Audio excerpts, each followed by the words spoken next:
Okay, Andy Ruiz says after beating Anthony Joshua, he'll talk to Mauricio Suleiman, who is the president of the WBC, about fighting Deontay Wilder.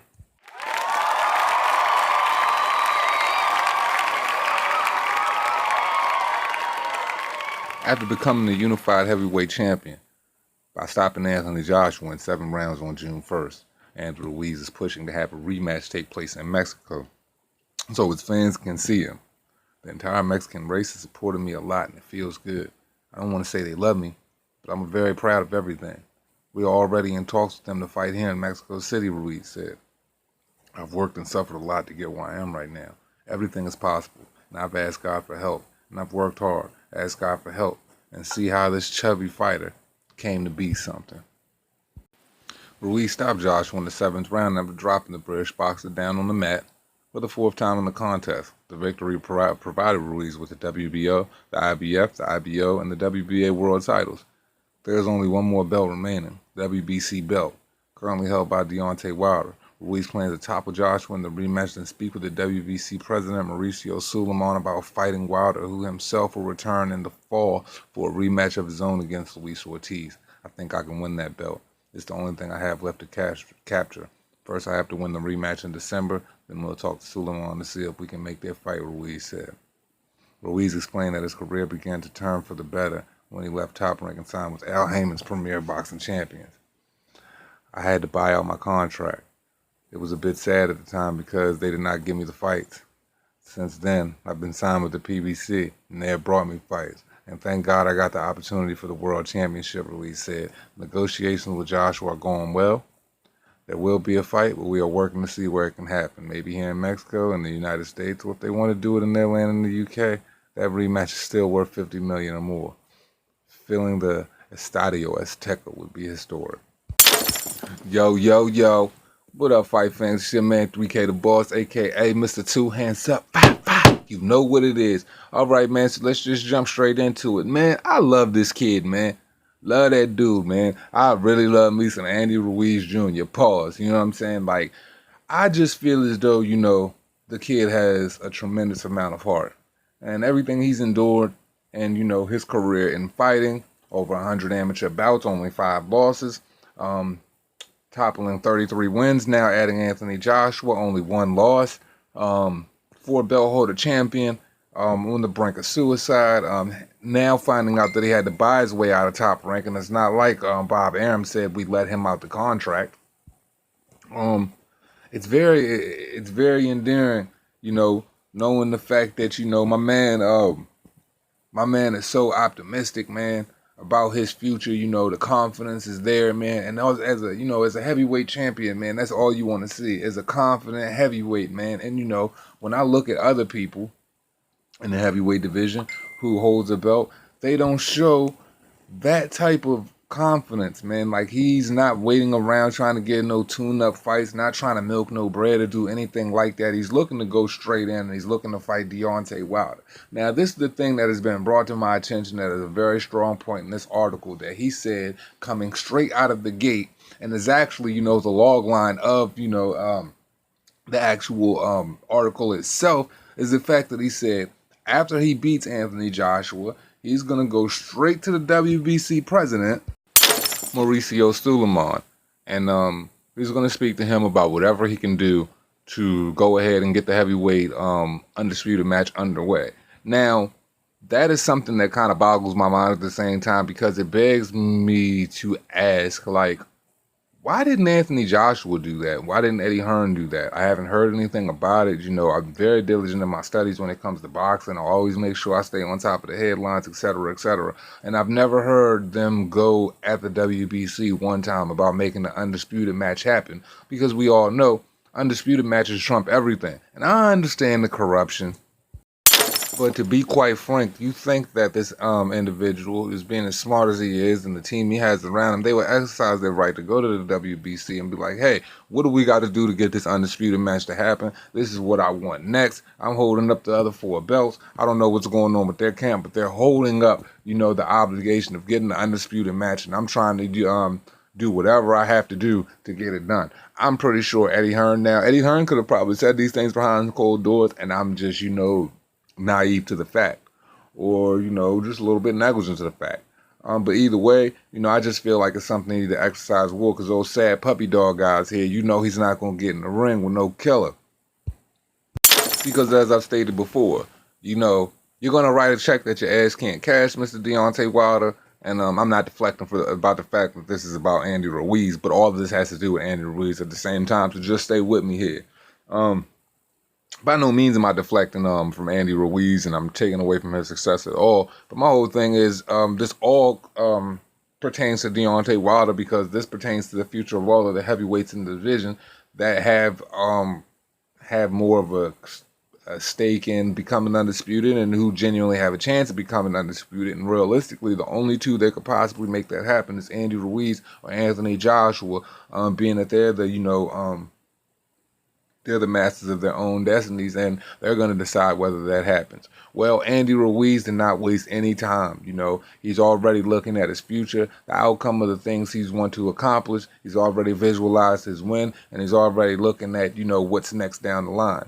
Not overlooking Anthony Joshua by any means, but I'm sure he's seen individuals like Alexander Usyk, who has all of the belts draped around his waist. He's absolutely undisputed, even though he's vacated the WBO and the WBC is in recess while he's doing his heavyweight tenure. And that's another guy that everyone needs to look out for.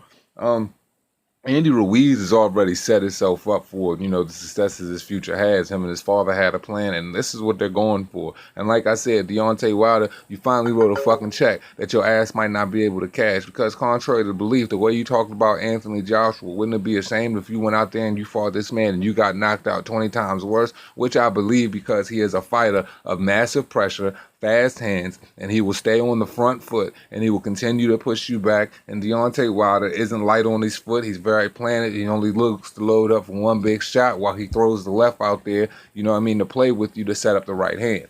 So, Andy Ruiz, I've said several times, can get the job done and will get the job done. So when it comes to this conversation now actually coming to fruition, and people are starting to see things from where I genuinely, hypothetically predicted them going, to where Andy Ruiz's first bus stop would be, I shouldn't say bus stop, I should say, you know, Mercedes van roll up would be, where his Sprinter van should be, it would be Deontay Wilder. Now, like I said, these two gentlemen are in-house, and Al Heyman isn't going to hesitate to push, you know, put his foot on the gas. Now, Deontay Wilder has a lot to worry about. The pamper protection has to come to an end. It is truly going to come to an end, and this is the time where you're going to have to put up and shut up. So I hope you're training harder than ever, because I'm not saying that, you know, to me, I believe that Andy Ruiz has more of a strong chance of beating Deontay Wilder than Deontay Wilder has a chance of beating Andy Ruiz. Because truthfully, I don't think Deontay Wilder would, you know, fight a Joseph Parker, and I don't think he could go 12 rounds with him, let alone do well with Joseph, considering his defense, his movements, the quick speed off the jab, the way, you know what I'm saying, he likes to shift his hips, etc., etc. Joseph Parker is a very good boxer. And Andy Ruiz has showed that he can fight guys on all fronts. And being the smaller fighter, if you watch Deontay Wilder, he has always struggled with smaller fighters. Like, I mean, Harold Sconius put him on his ass. I mean, let's be honest here. So what Andy Ruiz is doing, God bless him. You know, I wish nothing but the best for him. And I truly hope that if he does beat Anthony Joshua, not taking anything away from the kid Joshua, because I think that he has a stronger chance of winning the rematch than Andy has a chance of winning it, because I feel as though even if you're not looking at it from a knockout standpoint, Joshua could easily use his reach and outpoint him and make hell for him all night on the opposite end of those jabs. But when it comes to Deontay Wilder is a one-punch pony. So when you're looking at those things, you have to understand that Andy Ruiz is like a little fucking dragon. That's the one analogy I love to use. It's like a fucking little dragon. You step on this kid's tail, he's going to start breathing fire all over the ring. And I think once Deontay Wilder gets in the ring with something like that, he will truly regret it. Shit, if Anthony Joshua don't come out there right, he could truly regret it, and it could just be a complete replay of what happened last time. But I truly don't think that's what's going to happen. I think he's probably training harder than ever right now. He's keeping his head down. He ain't doing no press or nothing. So that's very impressive for me. That just lets me know that he's got his mind in the right place, and he's truly working. And maybe he's watching a lot more tape. Maybe he's got with another mentor that can school him on the game of smaller fighters. I honestly will reach out to Mike Tyson. You know, I feel like Mike Tyson has lived his life, you know what I'm saying, dipping and dodging and having to fight bigger heavyweights in the 90s era. Oh my God. Fucking Trevor Berbick, goddamn shit, Frank Bruno, shit, Spinks, all of those guys, man, Larry Holmes, these dudes were freaking huge. Glada, like, he's had to fight big guys, but, you know, get that type of game, you need to brush up on your strategy, but regardless, it's going to be a good fight. But anyway, back to the topic.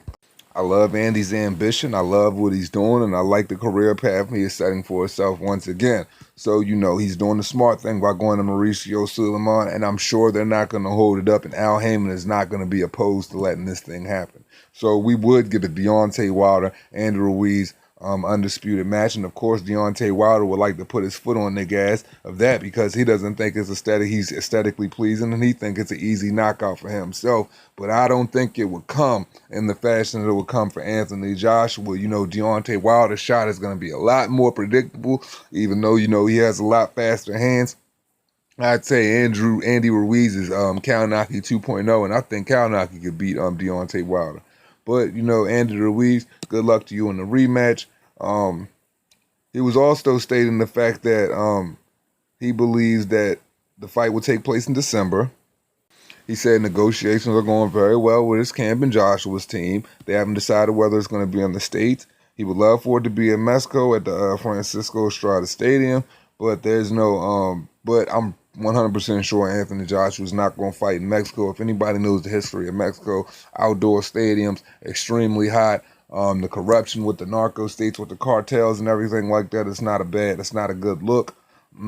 It'll probably be in the UK, to be perfectly honest, and I'm not going to hold you. It's going to be in the UK, it's going to be in Madison Square Garden, or it's going to be back in MSG again. So I would look out for one of those places.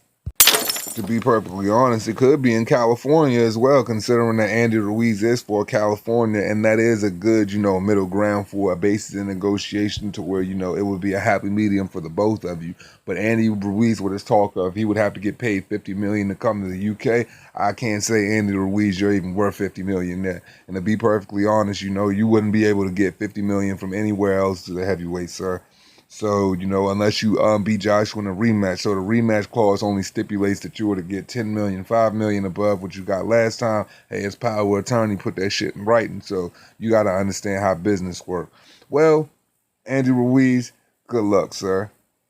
I hope everything works out in your favor. And yeah, man, put the pressure on Wilder. I'm sure you see the things that we all see, but now you're in a position to leverage. I'm sure you could probably call people out on their bullshit as well. So, you know, as we always say, it costs you nothing to pay a nigga no mind. I'm up early. We're going to drop a lot of videos today because, to be perfectly honest, I want to be able to watch the fights. I want to be able to chill. I want to be able to eat. I want to go out and enjoy this beautiful Maryland weather. So, you know, man, this is 3K the Boss, a.k.a. Mr. Two Hands Up. You know what it is, man. And this is the Two Hands Up show. Work rate on 1,000. Everybody enjoy their weekend. That's a fact.